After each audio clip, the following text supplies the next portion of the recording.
kahintang sa atong panahon. Mas nikusog pa ang bagyong Ulysses o niabot na kini sa typhoon category.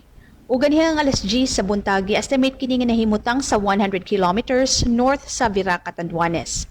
Aduna kini gikusgong hanging 125 kilometers per hour ug pag-unos nga moabot og 155 kilometers per hour. Gayro gini sa direksyon na west-northwest sa gipaspason na 20 kilometers per hour. Ug tungod niini, ang mga probinsya sa Luzon naka-raise na og signals number 1 to 3, samtang sa Visayas signal number 1 ang Northern Samar, northern portion sa Eastern Samar ug northern portion sa Samar.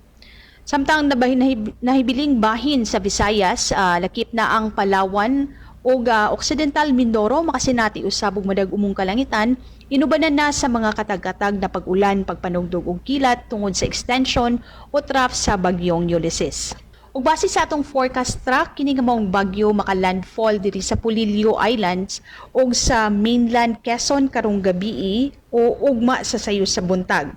Ug alang sa dugang na impormasyon, bisita ang atong website. Dinhi na lang kutob gikan diri sa Pag-asa Visayas DOST sa Mactan, kini si Netherlands sa Letrero Delphine. Daghang salamat.